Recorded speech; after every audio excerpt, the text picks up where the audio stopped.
Blog Talk Radio. Hello, and welcome to Work Trends with Meghan M. Biro. Whether you're here to network, learn, or share, we want you to have fun. During this live broadcast and Twitter chat, we'll discuss the future of work with smart and entertaining guests who value today's business and its impact on the world of work for the future. Stay tuned, because we start in 3, 2, 1.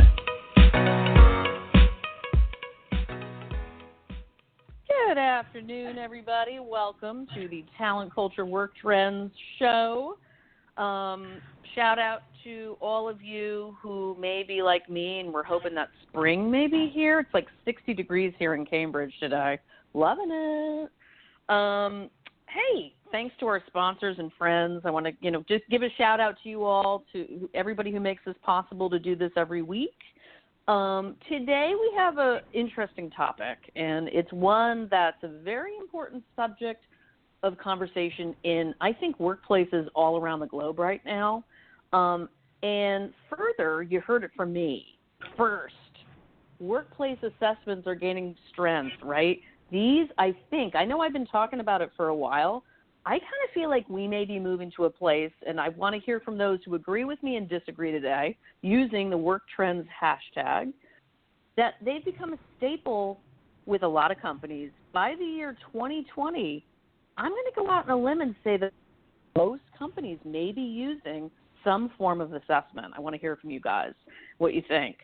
So why are so many companies still not using assessments? Why do a lot of people think they're bunk, right? And so many people may not even be using them correctly. So this is sort of it can be a dry topic, but we're going to make it fun today. And that's why we're here. We're exploring this topic today about assessments here at Work Trends. So listen, if you're not doing this yet and you want to participate in the podcast or the Twitter chat that's happening after this, use the hashtag WorkTrends. So listen, I want to give a shout out to today's special guests. They're from Pan. Pan is a company based in Carmel, Indiana. And for all you trivia people, I'm going to be asking some trivia questions about Carmel, Indiana a little later in the show, all right? So I'm going to introduce to you, I have two guests today, so we're all going to try to get a word in edgewise, as you can imagine. I've got Kimberly Howell with us, who's worked for Pan for 3 years as a regional sales manager, working with her team of IO psychologists to educate employers and organizations on the importance and appropriate use of assessments. So it sounds so official. We're going to have to unfold this. Attending dozens of educational sessions annually on topics related to assessments, organizational hiring, and development keeps her current on trends, technology, and stats in the industry. Through her role at Pan and her own presentations, she has assisted thousands of organizations with their use of assessments. Next up, we also have Miss Kelsey Stevens. She's got a background in industrial and organizational psychology. She served as a member of Pan's talent measurement consulting team since the fall of 2013. Her expertise involves the process of guiding clients as they conduct job analyses, select and develop appropriate assessments, coordinate validation studies, to set scoring rules, and ultimately implement selection systems. Through her years of sifting through Pan's catalog of assessments, she's become an expert in understanding the components that make for a solid psychometric assessment. She regularly attends and presents at conferences such as SIOP, the Society for Industrial and Organizational Psychology, IPAC, the International Personnel Assessment Council, and ATP, the Association of Test Publishers. I gotta get a breath in, everybody. Please welcome Kimberly and Kelsey. Very excited to have you both here. So what's happening? Just hanging out in Indianapolis and loving this winter weather like you. Gloomy winter weather. Yeah. So are you actually in Indianapolis or are you in Carmel? And what is the difference between these two places? Please educate our audience. Okay, so most big cities have kind of like that big circle or loop around the downtown area of the city that you can drive around and around. So Carmel is really the suburb that's just smack north of that circle. So we're really literally a street bordering us from the Indianapolis versus Carmel boundaries. So we're a suburb of Indianapolis. So it's a quick shot downtown to go to any of the downtown activities. And I actually live downtown in a pretty cool up-and-coming neighborhood. So I make the commute, but it's worth it. I like working up here and living down there. So it's a good mixture of both scenes. Yeah, Kelsey's our young, hip millennial that works at Pan. She keeps us all current. Are we going on that path already with the millennials? We've only been on this for like a couple of minutes, and we're going there, aren't we, ladies? I know. We're going down there. It's inevitable. Well, listen. Does David Letterman still matter to everybody there? I'm just curious. Is that still a thing? Oh, yeah. Yeah, he does. Yeah, he's a Hoosier through and through. His mom has frequently been seen popping around town with her assistant, and so yeah, he's a Hoosier. Yep. And he's got that crazy beard now, which I would say is almost on trend in some weird way, isn't it? Yeah, definitely. Beards are in. That we know. So listen, Kimberly, why don't you tell us just a little bit about yourself, and then we'll hop on over to Kelsey. Tell us, our listening audience, more about yourself and what led you to work at Pan and what you were doing before that. Sure. So my background has always been in sales management, sales training, so really all things sales. And I was really fortunate to stumble on sales at a fairly young age. It's what I've always done. And it fell right in line with kind of who I am and what my interests are and my personality. So growing up, my mom always talked about how curious I was. You know, some people call it nosy, whatever. I call it passionately curious. I love it. Yeah, I'm that horrible person you sit next to on the airplane that never shuts up and they're asking you questions the whole flight. Yeah, that's me. So being passionately curious, sales seemed to be an appropriate fit and was right up my alley. I've also just loved human behavior, so I've always been a student of kind of what makes people tick, how they communicate, and really how they interact with others. So again, that plays nicely with my career in sales. And then 3 years ago, I was introduced to Pan, a friend of a friend of a friend of our CEO, and we chatted, and I was just in love with what we do here at Pan, all about learning about people and understanding their behaviors and having insight into their abilities and aptitude. It was a perfect fit for me. So that's why I fell in love with Pan and why I remain here and why I love what I do and why I know more information than probably a sales rep should in the area of assessments because I'm always asking questions. So that's kind of in a nutshell me. Yeah. I love that. I do too. It's nice when you enjoy getting up in the morning and going to work and you enjoy what you do and really enjoy the interaction and the assistance you're able to provide customers and organizations and just the people that you interact with on that day-to-day basis. So and actually nobody's paying you to say this. How cool is this? They're not, but you know what? I think that most people that I talk to, it's pretty apparent that I enjoy what I do based on my enthusiasm around the discussion. So, beyond work, it's resonating here. I'm feeling it. Okay, good. I'm beyond feeling work, it. I have good. Well, then it's working. It's coming across right. So outside of work, I have 3 kids from 12 to 15, a little Yorkie and a wonderful husband that all keep me very busy with housework and activities. Wow. Good for you. Well, welcome, Kimberly. I want to hear a little bit from Kelsey. Yeah, absolutely. Thanks, Megan. So, as you mentioned, my name is Kelsey Stevens, and I'm an industrial and organizational psychologist. I've been here at Pan for about 3.5 years now, and I actually started as an intern as I was doing my master's program at IUPUI downtown Indianapolis. I was placed here, and I have never left. So I enjoyed reading the context in our textbooks and understanding the different processes surrounding IO psychology, and then I could come to my internship the next day and actually be able to do some of that work. So it really aligned well for me. As I mentioned, I live downtown Indianapolis and make the commute up here to Carmel. And my passion for assessment started when I was young.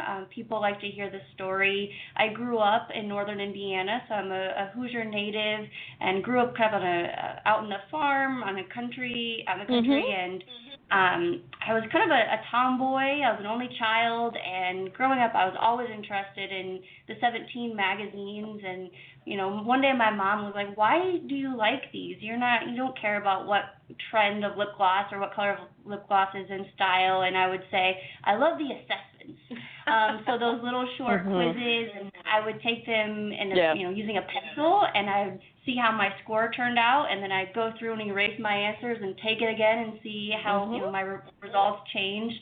So I've actually been interested in assessment for quite a long time. So it's kind of a dream to be working here with different clients and helping them implement assessments to measure more important things than lip gloss. That's kind of there my story. You go. Well, very cool. Welcome to you both. Let's kind of dive into this. I'm also kind of a people geek, as you guys may know, and people have always fascinated me as well since I was a little kid. So I'm totally with you on this. Like, we could talk for hours. We only really have an hour today, so I'm going to dive right into it.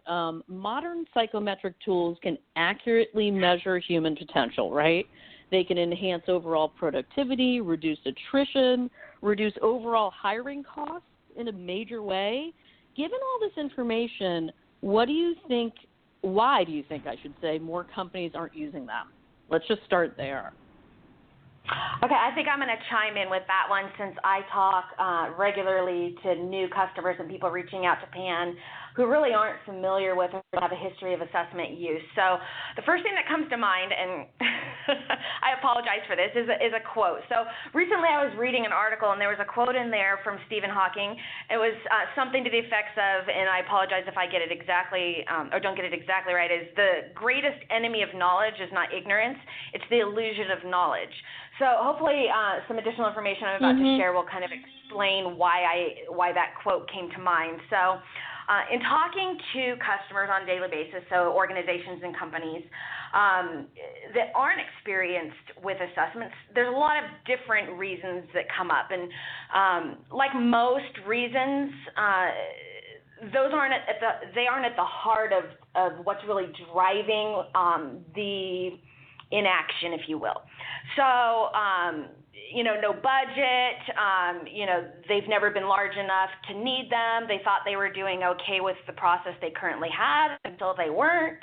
But really what all those kind of get at is that they really don't know enough about assessments, of how to select the right one, how to determine it should be used, and they have enough information to be concerned with how they're using assessments,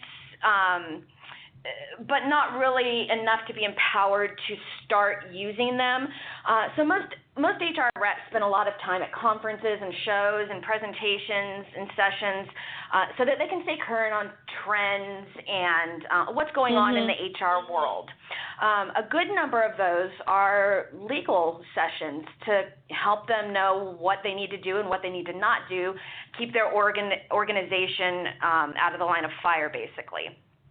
So in those discussions, there's a lot of information given on assessments and really the don'ts and what not to's and what can happens of them.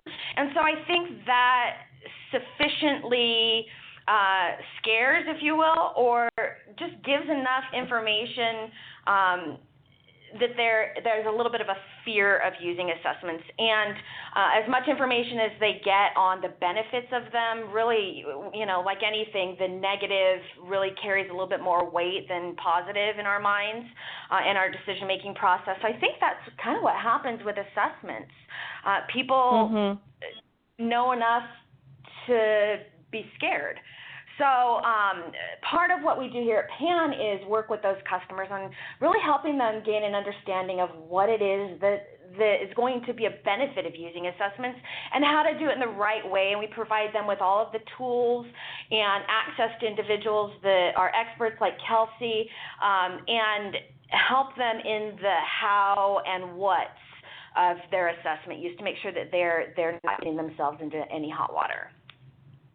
So I think how is a great word today. I mean, Kimberly, there's literally hundreds and thousands probably, if we really dove into it, types of assessments available to companies right now. How do companies go about selecting whatever is best for their needs and their brand? Yeah, like how do you get from A to B? Okay, I'm glad you asked that actually. And so when we're talking about the hows, the first kind of how is how to pick the right assessment. I think that especially with social media, and I'll bring this one in because my daughter recently addressed me with this. So like Kelsey was saying from the 17 magazines, the assessments on, what colors are best on you, or, what's going to make you a good kisser or whatever it is. So my daughter not long ago comes to me with a great one, by the way. Yeah, right. I'm interested to actually see what kind of validity there is behind those assessments, right? So my daughter comes to me with this assessment she found on Facebook, and she wants to know what kind of bread I am based on my personality. And I'm like, what do you mean what kind of bread? She's like, I'm thinking you're a croissant, but you might be a French roll, or I don't know, I'm torn. And I was like, what? And so anyway, I kind of got a chuckle, and I thought maybe this is what people are exposed to and why they have concerns about the validity and actual reliability of what assessments are going to do. What benefit are they going to be for me if it's just some random thing? So one of the other things that I hear a lot from customers is that they're concerned enough with validity to know that they should ask about it, but don't necessarily really understand what it is and why they should be concerned about it and why it's important. Combined with inaccurate information on somebody else that they've talked to that may not have a good understanding of what it is, it's enough to add even further confusion to them. So it's important for us to be able to explain what that is specific to assessments and how it will impact their use of it and really the results that they receive from it. Anything you want to add, Kimberly? Kelsey? Oh, okay, cool. I'm already jumping into our next question because we just that's so fine. much to Go cover. right ahead. It means my response must have been thorough enough to satisfy you. Yeah. There you go. It's thorough. Yeah. So, and actually, Kimberly, I'm just going to keep you on this frame of mind, and then we can pop around back over to Kelsey. But in addition to being used in hiring and selection, assessments are also used as an aid in let's not forget, and I feel like this is so much the time it's forgotten, is promotion, succession planning, training, leadership growth, right? All of that other stuff that's really, really important for culture. How can companies successfully incorporate all the various types into their processes?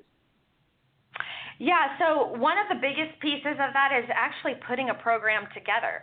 So not just using an assessment randomly and hoping that it makes a difference, but actually understanding your needs, and like you said, not just specific to hiring, which is kind of the most common thing that we hear about, but also specific to development. We hire the right people because we use an assessment, hopefully. And now that we have them, who do we have and what do we do with them? And what's the best way to get maximum impact from the abilities or capabilities of those individuals? So having a really well-defined and well-created development program is key in any organization in being able to manage who you have and ensure that you're really tapping into their best attributes and their highest potential. So the development program is key in doing that. And then, there's so many things that can be determined and data that organizations can access to make decisions on based on assessment information and those development programs. So you can determine who your high potentials are, who might be the best fit for a specific role, and what areas of growth or improvement might need to be made specific to individuals and even the organization. All of those things have impact then on our employees' engagement, retention, productivity, and ultimately what we're all looking for is to improve our revenue and increase our revenue in the organization. Love it. All right, so let's break this down a little bit because I know we were focusing on this just a little while ago. What in the world is the difference between validity and reliability with assessment tests? Break it down for us. Yeah, I'll chime in with this one. So it can be kind of confusing to think about these different constructs, but there is a pretty distinct difference. So reliability refers to the degree to which a test is consistent and free from error. So essentially, how stable is it? And when we look at these results, typically publishers will give the information in a technical manual that alludes to the levels of reliability for the different scales on the assessment. And we look for a number of 0.70 or higher. And when you think about the reliability of other types of measurement, say a scale or a ruler, the reliability there is probably more like 0.999. Those are very reliable, but we're not dealing with height or weight here. We're dealing with humans. So there's a lot of instances where error can be built into the assessment, changes in administration or scoring, even things like someone's mood the day they're taking an assessment can have a little bit of impact. So that's why we see that threshold of acceptability at that 0.70 level. And another thing, reliability actually sets the upper limit for validity. So a test cannot be more valid than it is reliable, so reliability is a really important piece. Validity actually refers to the accuracy of the inferences made based on test results. So it's a matter of degree, and it actually concerns the appropriateness of drawing inferences about a test score. And we get asked a lot, if someone's considering an assessment in our catalog, they'll say, well, is this test valid? And we always have to kind of come back and say, well, valid for what? What is it that you're trying to predict? I usually give an example that makes it a little bit easier to interpret, an example of a recipe. So say that you're going to a picnic, pretend it's summer, and you find this recipe. I think we're all looking to pretend it's summer. I know. Works. It's been nice enough that we may have been able to sneak in a picnic recently, but let's all pretend for a moment. Yeah. So if you find a recipe for some peanut butter pie, and it has some nuts in there, and you read the reviews. Peanut butter pie. Wow. And all the reviews You're say serious. It's the most excellent, delicious peanut butter pie out there. So you think that that's going to be a great fit for what you're going to for this picnic, and you take that, and you find out that it's by some happening, everyone there is allergic to peanuts. So no longer is it valid for that context. And that's kind of the story we have to try to communicate to people, that a test in of itself is not valid, but rather it's the way and the appropriateness and the inferences that you draw from the assessment that brings its validity. So we're dealing with people. I want everyone to remember that. Like, people are complex. People are strange. People are awesome. People are a lot of things, but no two people are the same, right? So can someone lie his or her way through an assessment test and still get the job and still get the promotion? Or are most assessments set up to vet out these types of people? What do you think? I think Kelsey's probably going to give a little bit more of the technical piece on that, but I'm always got new reminders and things that pop into my head. So recently I was giving a presentation at an unemployment group, and it was specific to assessments.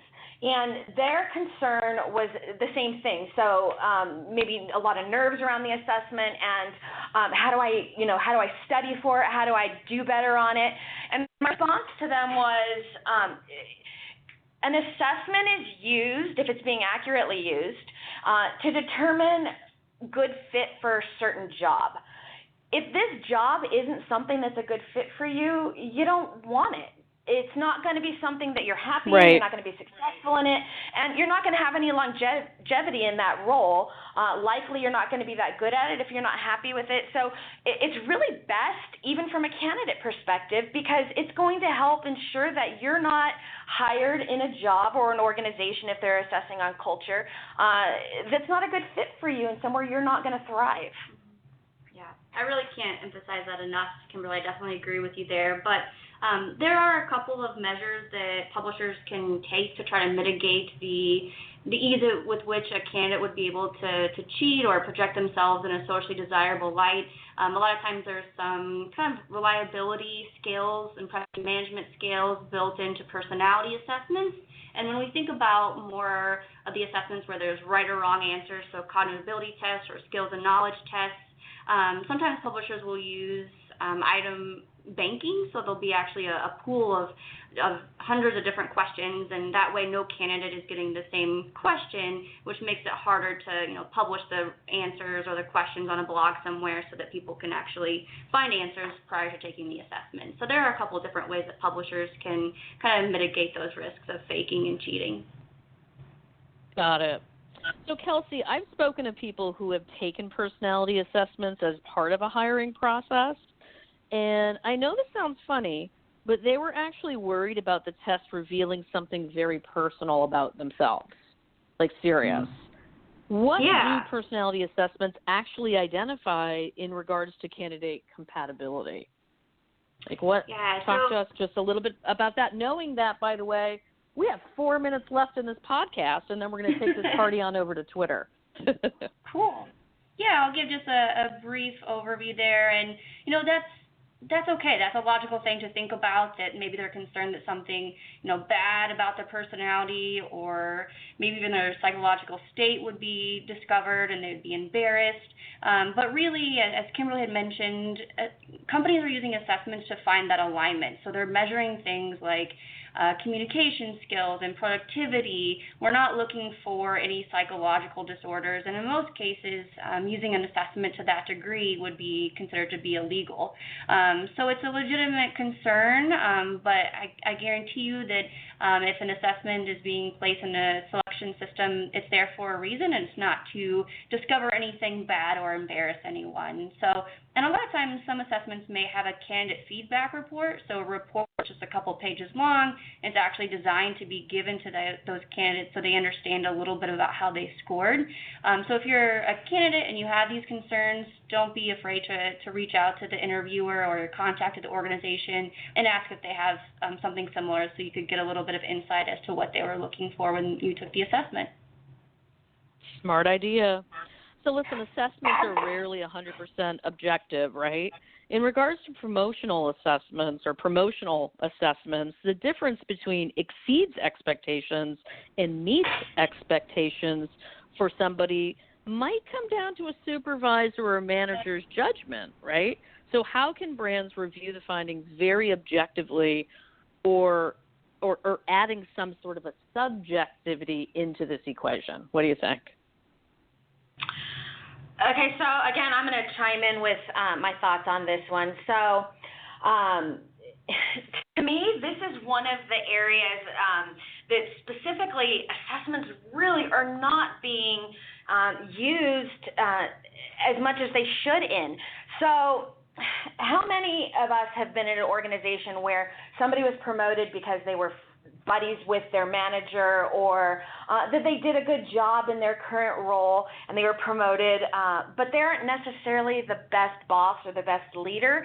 That's something that I hear from customers so frequently, and something that I think most of us, if not all, have experienced kind of in our day-to-day interactions at work. This is where an assessment can be huge, and really creating a development program and putting a whole process in place is what's going to ensure that everybody's being really held to the same standards. All of the same factors are being evaluated, and the best person for the job is being promoted, and not necessarily who's the most likable by the guys that hang out at the bar after work, or who's doing a good job in their role. As we know, maybe the best sales rep isn't necessarily the best people person, or as far as management, they may not be the best in a leadership role. So how somebody does in their current role really isn't the best predictor of success in a leadership role. So that's where having a process and a program in place comes in to being important. Well, listen, this was an incredibly informational and informative work trends today. Loved it. I think it's a great topic. We're going to take this over onto Twitter next. So in closing, I want to thank you both for being here, and we look forward to, wish we had more time, but we're out. So let's unfold more on Twitter with using the work trends hashtag. Thank you both, and to the entire team at PAN. Thank you so much, Megan. We enjoyed our time. Absolutely. Take care.